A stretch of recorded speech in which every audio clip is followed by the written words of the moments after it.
ফরজ নামাজের পর বিভিন্ন দোয়া ও জিকির করা মুস্তাহাব। বিভিন্ন হাদিসের আলোকে আলেমদের অভিমত হল দোয়া কবুলের গুরুত্বপূর্ণ সময় হলো এটাই।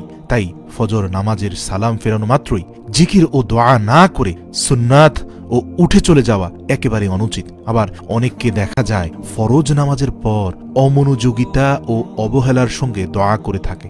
এমন আচরণ চরম বেয়াদবির শামিল। বরং ফরজ নামাজের পর মনোযোগের সাথে জিকির ও দোয়া করে দুনিয়া ও আখিরাতকে সুন্দর করা উচিত। মনে রাখবেন, ওই সময়ের দোয়া এবং জিকির আল্লাহর কাছে সবচেয়ে বেশি মূল্যবান। অনেক হাদিসে এই সময় দোয়া ও জিকিরের গুরুত্ব বর্ণনা করা হয়েছে। আবার অনেক হাদিসে শেখানো হয়েছে ফরজ নামাজের পর কোন কোন জিকির ও দোয়া করতে হবে। একদা নবী করিম সাল্লাল্লাহু আলাইহি ওয়াসাল্লামকে জিজ্ঞাসা করা হলো, কোন দোয়া কবুলের অধিক সম্ভাবনা রাখে? তিনি ইরশাদ করলেন, গভীর রাতের দোয়া আর ফরজ নামাজ শেষের দোয়া। তিরমিজি শরীফ 3499 নম্বর হাদিস। সুপ্রিয় দর্শক, ফরজ নামাজের পর নবীজি সাল্লাল্লাহু আলাইহি ওয়াসাল্লাম যে সমস্ত দোয়া ও জিকির পড়তেন সেগুলো থেকে 11টি উল্লেখ করা হলো। ভিডিওটি না টেনে দেখুন। এমন এমন আলোচনা এবং এমন এমন তাসবিহ আজ আপনাদেরকে জানানোর চেষ্টা করব যেগুলো আপনার জীবন পরিবর্তন করে দিতে যথেষ্ট। এই আমলগুলো আমাদের প্রত্যেকের জানা উচিত। ভিডিওটি না টেনে শেষ পর্যন্ত দেখুন। 5 ওয়াক্ত নামাজ পড়ছি আমরা, কিন্তু আমরা জানি না যে নামাজের পরে অত্যন্ত গুরুত্বপূর্ণ যে জিকিরগুলো, যে আমলগুলো আল্লাহ রাসূল করতেন তার বিস্তারিত ব্যাখ্যা আমরা অনেকেই জানি না। 1 নম্বর, নবী করিম সাল্লাল্লাহু আলাইহি ওয়াসাল্লাম ফরজ নামাজের সালাম ফিরানোর পর 3 বার দিল থেকে সহি শুদ্ধভাবে পড়তেন, আস্তাগফিরুল্লাহ আস্তাগফিরুল্লাহ আস্তাগফিরুল্লাহ। এর অর্থ হলো আমি আল্লাহর কাছে ক্ষমা চাই। মুসলিম শরীফ 1362 নং হাদিস। এবং কোন কোন বর্ণনাতে এসেছে আল্লাহু আকবার একবার পড়তেন। 2 নম্বর হচ্ছে রাসূল সাল্লাল্লাহু আলাইহি ওয়াসাল্লাম ফরজ নামাজের পর এই দোয়াটি পড়তেন, আল্লাহুম্মা আনতাস সালাম ওয়া মিনকাস সালাম তাবারাকতা ইয়া যাল জালালি ওয়াল ইকরাম। অর্থ, হে আল্লাহ, তোমার গুণবাচক নামের উসিলায় তুমি শান্তিদাতা, তুমি কল্যাণময়, তুমি সম্মান ও মর্যাদার অধিকারী।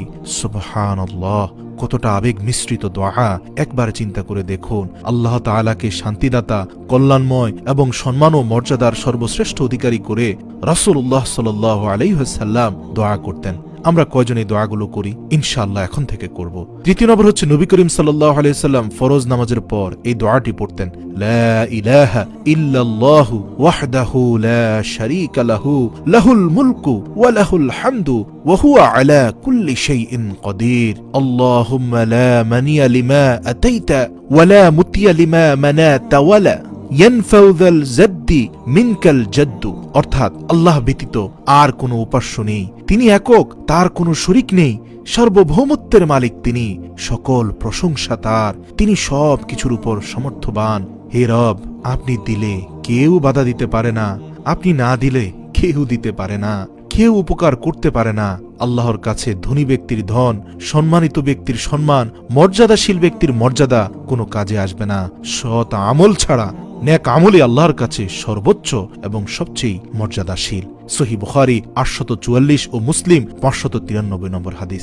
নবী করিম সাল্লাল্লাহু আলাইহি ওয়াসাল্লাম নামাজের পর এই দোয়াটি পড়তেন, লা ইলাহা ইল্লাহু ওয়াহদাহু লা শারীকা লাহু লাহুল মুলকু ওয়া লাহুল হামদু ওয়া হুয়া আলা কুল্লি শাইইন কাদির লা হাওলা ওয়া লা কুওয়াতা ইল্লা বিল্লাহ লা ইলাহা ইল্লাল্লাহু ওয়ালা না'বুদু ইল্লা ইহয়িহি লাহুন নি'মাতু ওয়া লাহুন ফাজলু ওয়া লাহুস সানাউল হাসানু ওয়া লা ইলাহা ইল্লাহু মুখলিসিনা লাহুদ্দিন ওয়ালাউ কারিহাল কাফিরুন। অর্থ, আল্লাহ, আপনি ব্যতীত কোনো উপাস্য নেই, তিনি একক, তার কোনো শরীক নেই, সার্বভৌমত্বের মালিক তিনি, সকল প্রশংসা তার, তিনি সব কিছুর উপর সমর্থবান।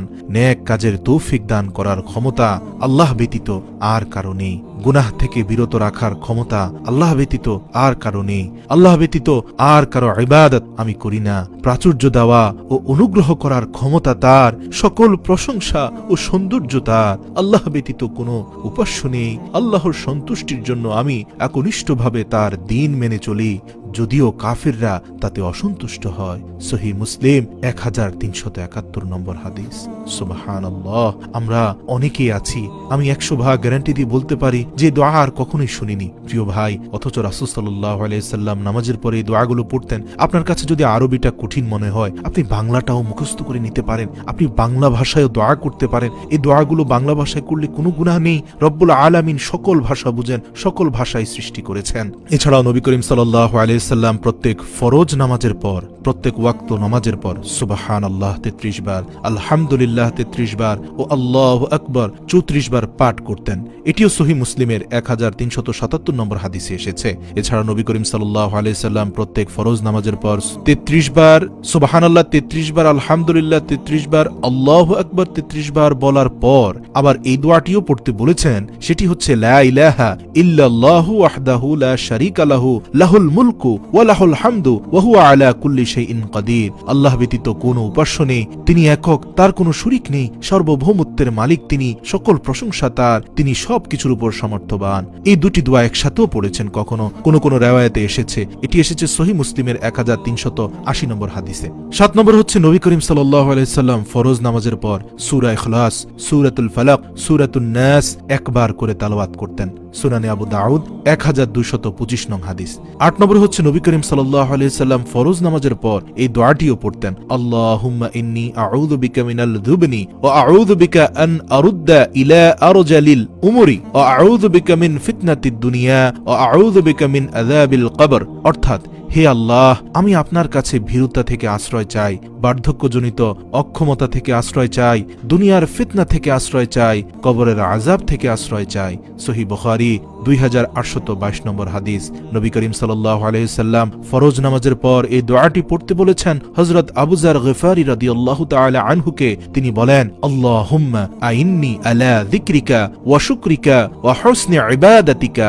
আল্লাহু আকবার! কত চমৎকার দোয়া, যার অর্থ হচ্ছে, হে আল্লাহ, তোমার জিকির করার সুযোগ দাও, তোমার নিয়ামতের কৃতজ্ঞতা আদায়ের সুযোগ দাও, সুন্দরভাবে তোমার ইবাদত করার সুযোগ দাও। সুবহানাল্লাহ। আবু দাউদ শরীফের 1524 নম্বর হাদিসে এসেছে। একবার চিন্তা করে দেখুন কতটা চমৎকার, কত আবেগ মিশ্রিত দোয়া, আমরা অনেকেই তা জানি না।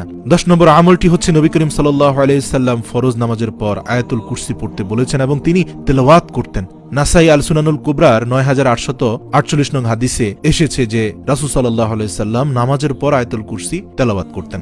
এছাড়াও মহানবী সাল্লাল্লাহু আলাইহি সাল্লাম ফরজ নামাজের পর এই দোয়াটিও পড়তেন, আল্লাহুম্মা গফির লিমা কাদ্দামুত ওয়ামা আসরারতু ওয়ামা আলানতু ওয়ামা আসরাফতু ওয়ামা আনতা আ'লামু বিহি মিন্নি আনতাল মুকাদ্দিমু ওয়া আনতাল মুআখিরু লা ইলাহা ইল্লা আনতা।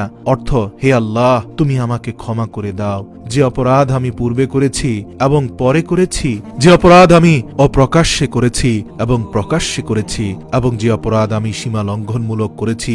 তুমি আমার বিষয়ে বেশি জানো, তুমি সর্বপ্রথম, তুমি সর্বশেষ, তুমি ছাড়া আর কোনো মাবুদ নেই। আবু দাউদ শরীফ 1290 নম্বর হাদিস।